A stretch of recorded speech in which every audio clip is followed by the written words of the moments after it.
when I wanted to start this presentation today, which will be rather boring, I thought it would be good to have a good introduction and good conclusion. That's actually maybe one way how to solve this let's say debate, which is not really maritime or not completely maritime debate.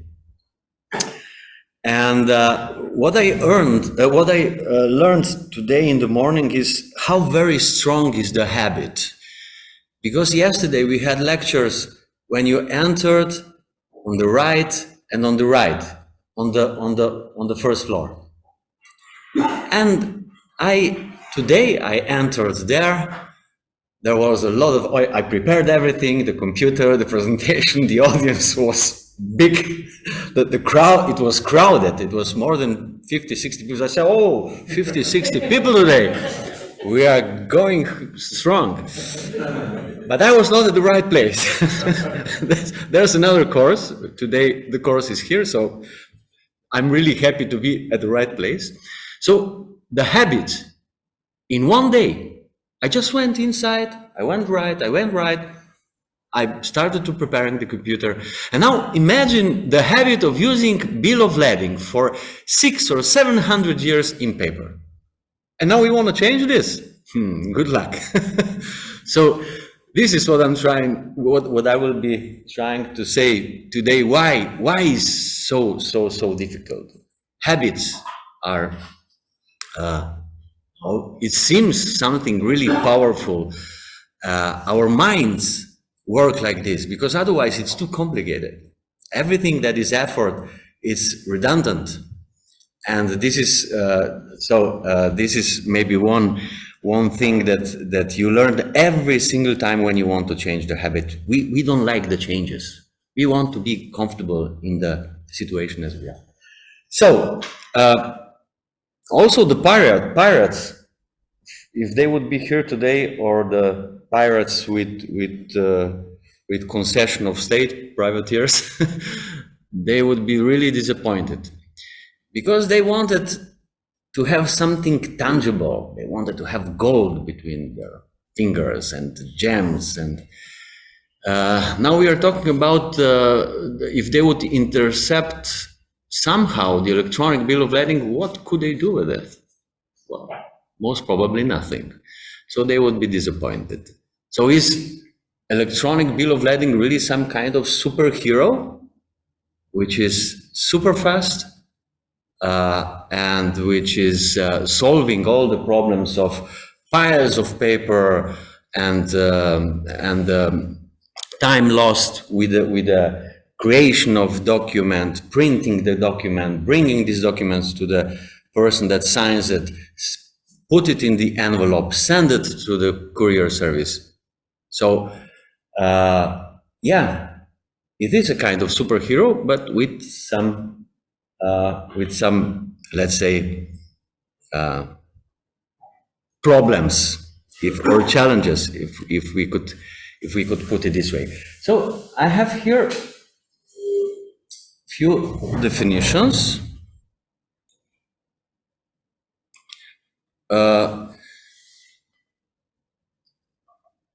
Sometimes when I'm talking about this topic, we are getting into some concepts and wordings and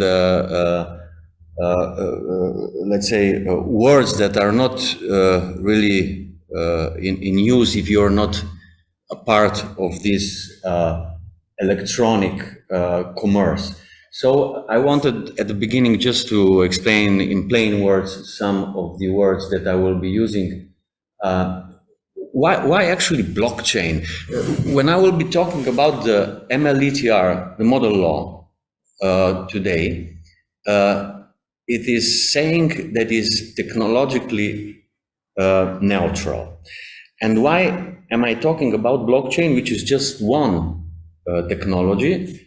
Because this is actually the technology that enables everything that is demanded from me from model law.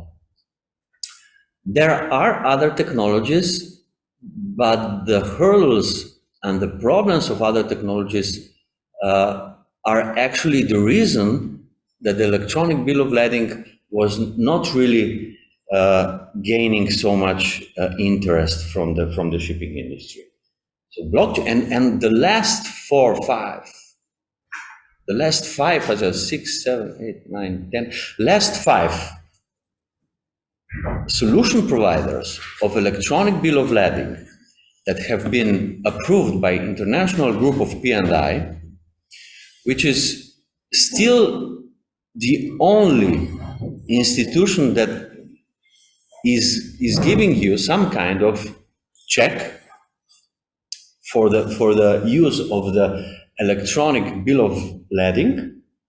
The last 5 solution providers are blockchain solution providers. So this is the reason I'm talking about blockchain. So blockchain, distributed database, but in few words, blockchain it's a net of computers, which are, if we are talking about the public blockchain, wherever in the world they can join this network. For example, Ethereum, or which Ethereum is actually the one that is used more or less for electronic bill of lading. And the public blockchain means that there is no single registry of bills of lading. So these computers, also called nodes, are all over the world. They are 6, 7, 8,000, 9,000, I don't know how many. And on these computers, this bill of lading is recorded like a hash. What is hash? I will show you and tell you later. The private blockchain, on the other hand, are computers that are very similar to what we know as a server, which are connected and controlled by one party. So I don't know if you were following, but there was this really big project of Maersk and IBM. It was called TradeLens. It was shut down by the end of last year. So they were using private blockchain. So the main difference between the private and the public blockchain is that actually, if the public blockchain, if the information on the public blockchain, the hash that is within blocks that are in chain in public blockchain is immutable, that's not really true for the private blockchain. There could be, I don't say that there was, but there could be change of information on those computers on the blockchain. What is a blockchain token?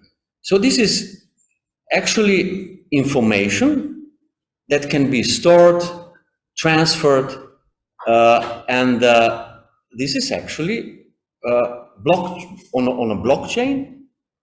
The bill of lading is tokenized. So that's a token which is then used. For example, if I have a bill of lading, I have this token. I'm the only one that is in control of this bill of lading.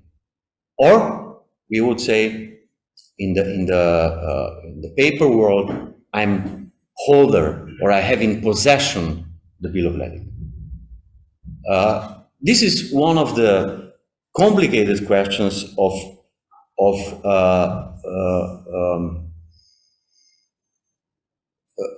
electronic documents, which I'm sure we will also debate today, the possession or control of the electronic document. That was actually one of the main problems and the reasons that the electronic bill of lading didn't really was not really used so much in the industry. Hash is a combination of numbers and letters. So any document can be changed into the hash, and the document with certain content will always have one specific hash. But you cannot reverse engineer it. You cannot, from this hash, you cannot come back to the information of what is written in the let's say, bill of lading. If you change one single letter, one single word, or whatever, if you add just one dot, the hash is completely different. So this is so you can be sure that the document that you are using is you can check if the document is the same as it was when it was uploaded on the blockchain. A distributed ledger is a database that is distributed in contrast to a registry. You will recall that the securities on the stock exchange, it was electronic since years. So why was this possible?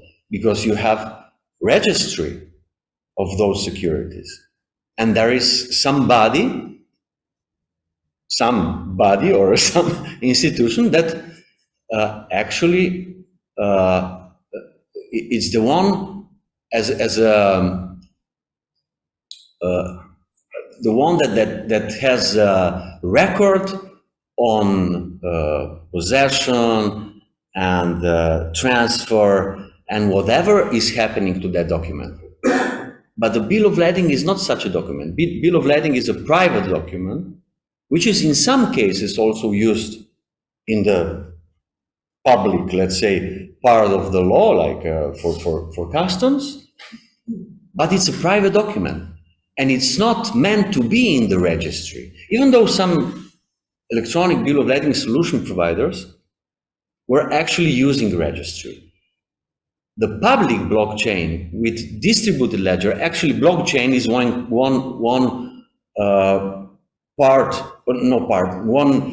let's say, type of distributed ledger,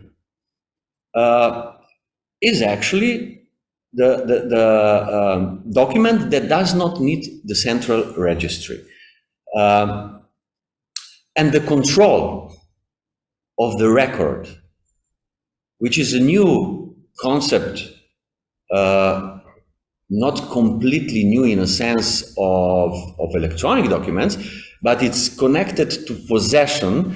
And what we are trying to do with the model law, the countries that are enacting model law, is not to enter into substantial rules,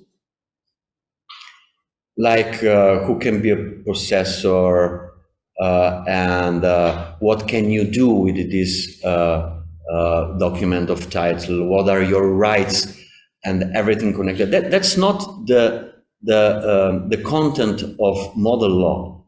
The model law wants to ensure that this electronic document will be in exclusive control of a person, and that this can be proved, and that this person is actually using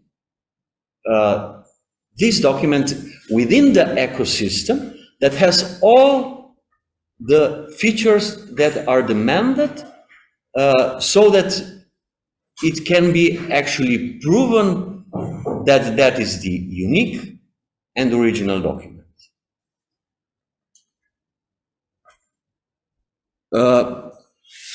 Why is use of electronic documents so complicated?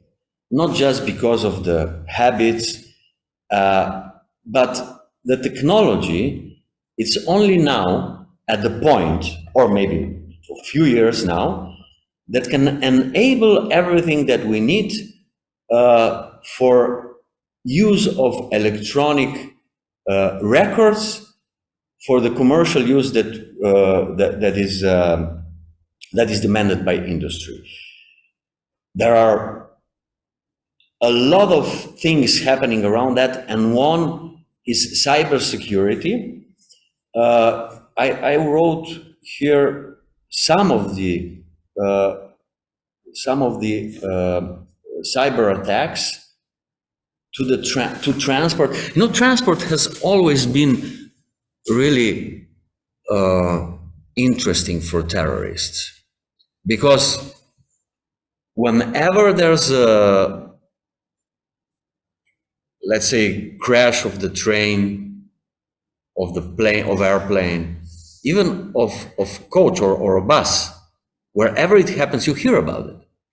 So you hear the news that there was a bus which had an accident in Peru. You would recall that. So this is the news that always comes to people about the transport. Sometimes the transport is used like means of transport are used for the attack, like in 9/11, or like trucks that are driving into the crowd of people, or cars. Sometimes you would have hijacking of the means of transport. Sometimes you have attacks on the infrastructure. So definitely, cybersecurity is one very important part of the electronic commerce. And we have had a lot of attacks. I wrote here which are the usual types of attack: malware, denial of service or distributed denial of service, ransom denial of service, phishing. And you would recall many very important cyber attacks. Maybe one of the most important that happened in the maritime industry was the Maersk 2017 NotPetya attack. You would recall this one.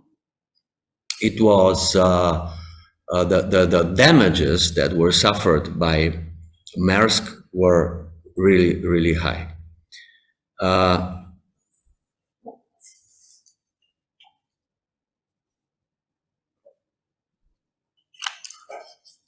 What is interesting is actually that Maersk was not the main point of attack. They attacked some company in Ukraine, and then the malware went to Maersk, if I recall. So this cybersecurity is also a very important issue when we are addressing the electronic commerce. Well, I don't know, I will say just a few words about the bill of lading. The ones that know more about bill of lading than me will have a smile on their face.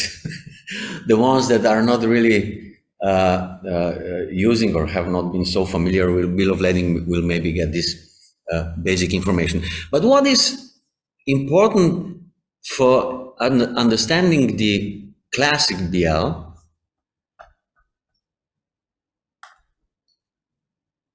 if I put this one, this moment. Okay. So the class paper BL, you see it on this part, is this is the second part. On the first part, if it is a liner, you would usually have the terms and conditions of the carriage of goods.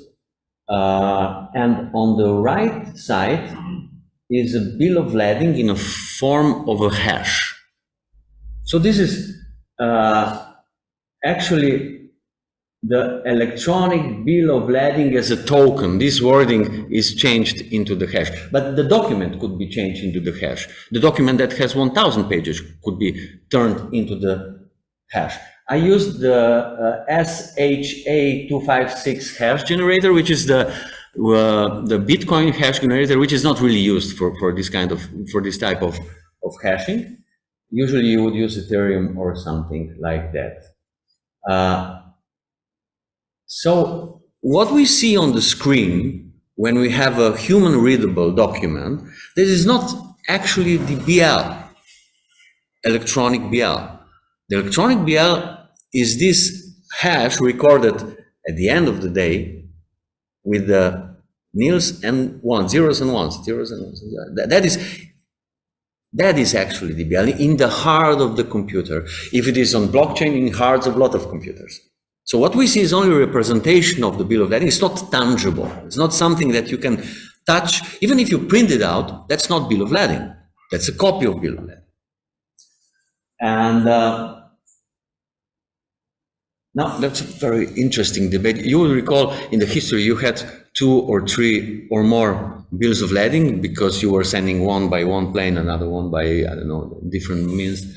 Now there is a debate also for more than one originals of electronic bill of lading because sometimes you would need more than one. I have to go a little bit deeper into that one because I didn't really get it why. Because insurance company would need a copy. Customs will need a copy. Why would they need an original?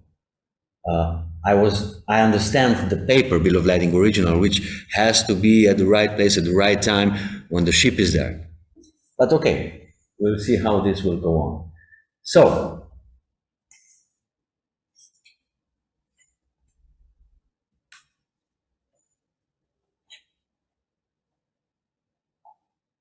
the bill of lading, which has 3 functions: the recipe of goods, the evidence of the contract of carriage, and it's a document of title.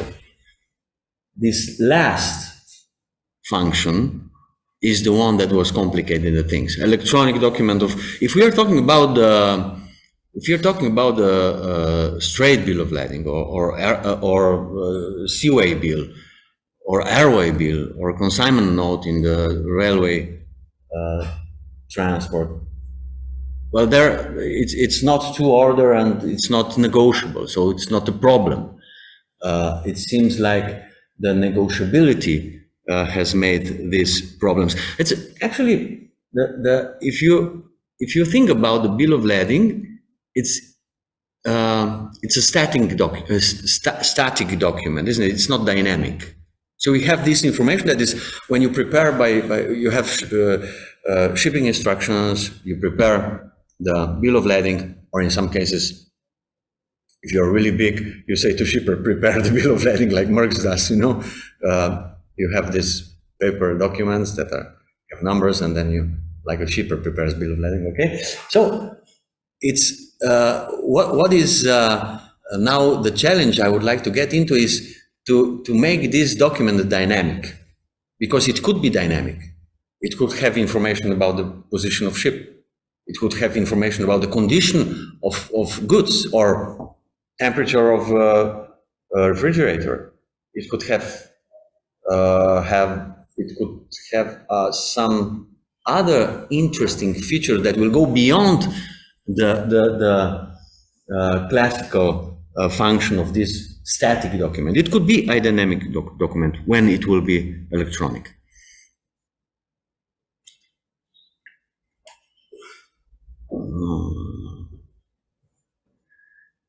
So this bill of lading that we are using now for so many years, maybe just 2 main disadvantages that are, as usual, you would see in contract included, but not limited to the cost and delay. The cost and delay definitely are the issuing and the sending of the bill of lading is expensive. It's about $100 per bill of lading. If we are talking about the classical bill of lading, not the telex release, that's for free, but about the classical master bill of lading, or even house bill of lading, those are also sent by courier service. So it's a cost. It's a big cost. Not that electronic bill of lading is for free, but nevertheless, it's not so expensive. And the delay. Imagine the ship waiting for the bill of lading to be at the right time, at the right place. There is demurrage, there is maybe some storage that has to be paid. And yes, so we think that the classical bill of lading has some issues that has to be resolved by electronic bill of lading. So, hurdles in widespread use of electronic bill of lading. I wrote habits and slow implementation of changes in shipping industry, legal basis for use, and the uncertainty of judicial decisions. About the first one, the BIMCO has launched 25 by 25 pledge which is very, very big and important step for the use of electronic bill of lading.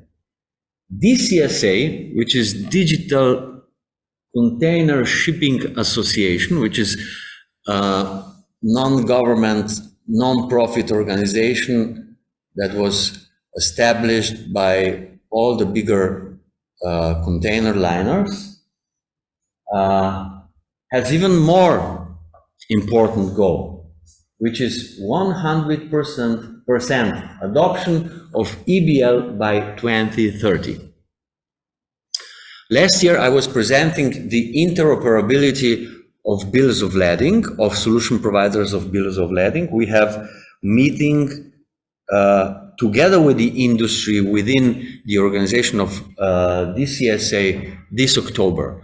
And I think that this interoperability might be next big step for the electronic bill of lading, because now we have all these solution providers, which are now 9 in the world, that have the approval of IGP and I, which will be now most probably shifted to ICC, which is in my view better, because also IGP and I is just representing one segment, not really the whole industry like ICC. ICC will be more, I think, tailor-made for the body that gives the check to the solution provider that is offering electronic bill of lading. So, nevertheless, DCSA is doing a great job. By now, you can only send the electronic bill of lading within the users of one platform. So this now, okay, if you are using phone, you're calling another person that is using another mobile company, no problem, you don't feel it. When you're sending the money to another bank, you don't feel any difference. Well, the time that is usually it takes from one bank to another is longer if you do it within one bank, from one account to another. But nevertheless, so this hurdle, I think it's going to be solved. About the second one, so the second one was legal basis for use of electronic bill of lading. We have now this really important change, which will be addressed in the next lecture, in the next presentation. By now, there were contractual solutions. So if you wanted to use the electronic bill of lading, you would have to accept a rule book or terms and conditions or some, let's say, bylaw that is used by the solution provider and is only valid for the ones that were actually, let's say, accepted these rules, these bylaws or rules of book or terms and conditions, whatever it was. So there could be another solution, which is the model law based instrument. Yeah, we see now that UK Electronic Trade Documents Act is a revolutionary act that is based on model law that I will say a few words now about it. And this is, I think, something really, really interesting. But there are some interesting questions, which I'm sure that we will have a chance to debate today. I will just throw one idea, which is intriguing me. For example, you have a solution provider which has a English law, like a governing law for the solution provider for the electronic bill of lading, and then you have a bill of lading which has a governing law that is different than English law. For example, Hapag-Lloyd would have a German law, the CMA would have French law, COSCO would have Chinese law, and so on and so forth. So what happens then? Okay, the easy answer is that everything that is connected to the electronic part of the bill of lading is governed by English law. And everything that is connected to the terms of carriage of goods is connected to the bill of lading. But it's not so simple. Because sometimes the electronic bill of lading solution provider has to enter into the substantial part of the transfer of electronic bill of lading. Is it maybe the good solution that the bill of lading solution provider says, okay, when bill of lading has a governing law and jurisdiction clause saying, for example, German law, then the solution provider choice of law will be also the German law. Is that possible? What do you think about this floating jurisdiction? I proposed this to P&I. They were not really satisfied with it. They said, no, it's not possible. But on the other hand, you would recall asymmetric jurisdiction clauses. I think Costco has the asymmetric jurisdiction clause, which says, if you are suing us, you have to sue us in China. If we sue you, we can sue you whatever. Is that right? Isn't that floating a little bit? Or if you use the Maersk bill of lading, if it's American COXA, it is American jurisdiction, isn't it? It's American law. If it is not American COXA, then it is English law. So it's also a little bit floating, isn't it? So I don't really understand why the solution provider could not have also the choice of law, which is connected to the substantial law of the law and jurisdiction clause of the bill of lading. If there is a German law, the solution provider terms and conditions could be also, let's say, connected then to use of German law, because the German law and the English law in the use of electronic documents are a little bit different. I was talking to one of the authors of the Electronic Documents Act in Germany. He's working in ICC, and he said that there are some differences. So I'm looking forward to see how this will develop. Hague rules, you would recall 1924 famous Hague and later Hague-Wisby rules, which says also something interesting that they say carriage covered by bill of lading or any similar document of title. But it seems that they really didn't have the electronic document in mind in 1924. Then the Hamburg rules are talking about electronic signatures. Then we have these rather interesting rules of electronic bills of lading. Like always, CMI was quite ahead of time. When you read it nowadays, it is different in wording, in concept, but it is actually very, very good basis for what was happening at the time. They are quite ahead of time, I have to say. If you read it today, the wording is completely different today, but nevertheless, there were very good ideas. Then Rotterdam rules, these, I would say, these rules that really it will be hard for them to be enacted. I think that maybe one of the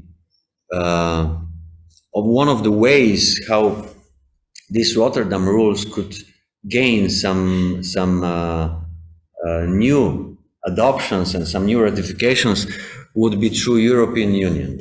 Like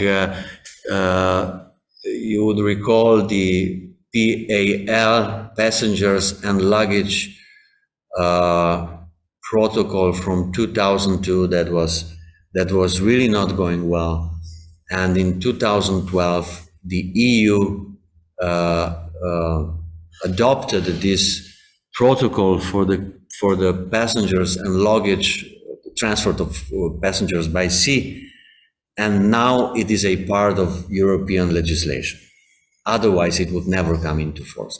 So the Rotterdam rules maybe maybe if EU decides that this is the right way to go for the further, let's say, development of the carriage of goods by sea for the liners, I don't know. It's not going well. So we have Article 9, which is talking about the procedures and use of negotiable electronic transport records. It is actually the law, sorry, the convention that is very much connected to the model law, and the wording and the concept are very similar.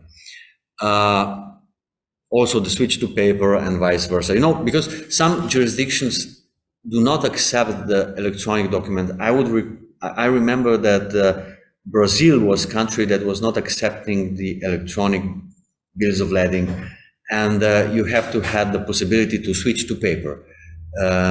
Usually it would be sent back to the issuer, to the carrier, which would then destroy the token or the electronic bill of lading, whatever the shape was, and then it would he or she would then issue the paper bill of lading.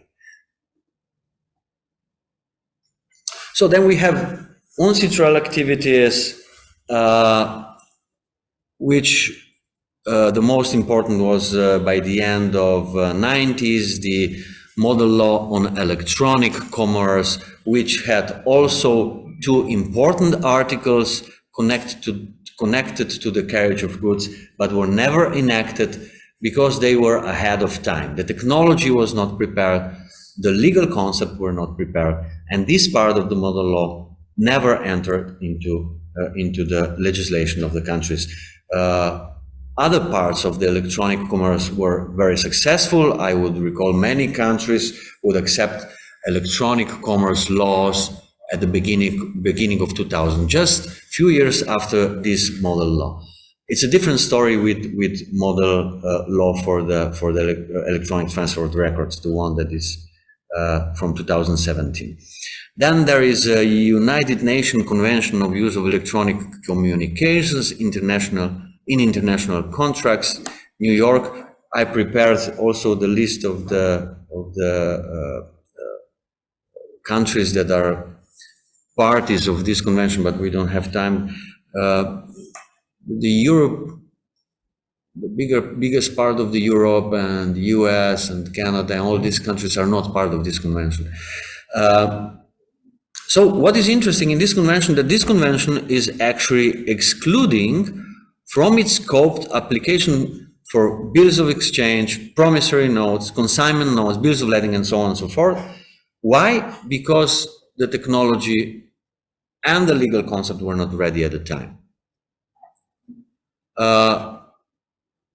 So I also described a little bit about why the model law on electronic commerce was not successful. But that's,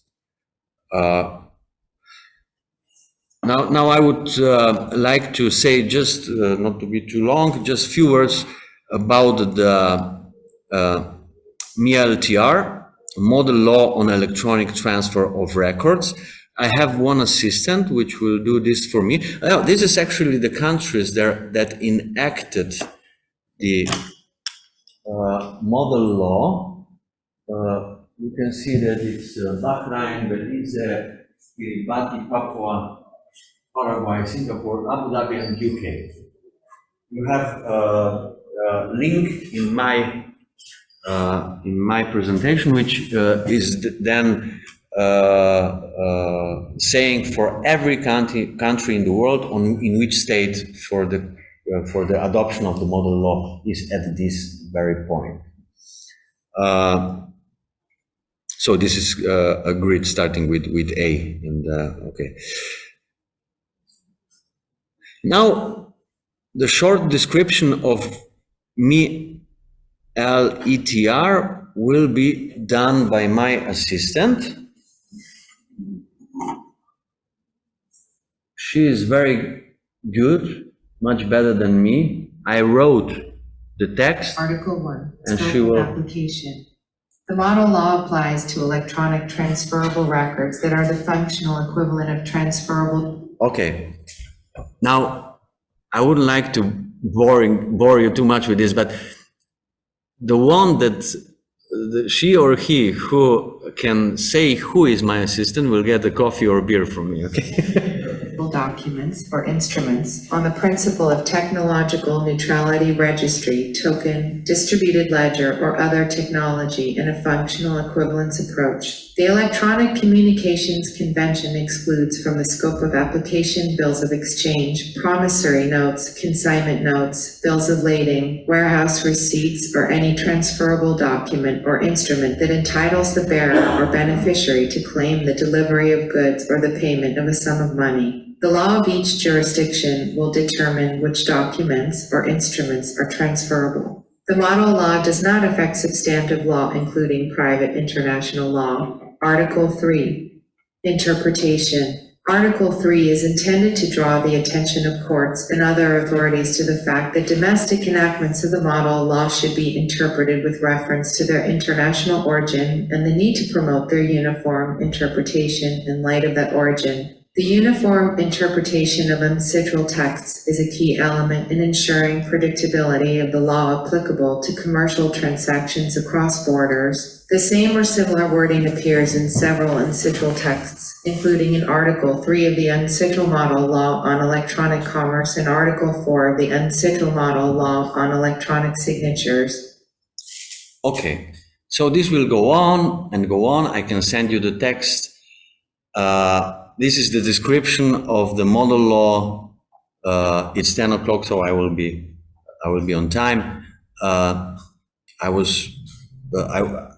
send you the document if you want. So, did anybody guess who is this?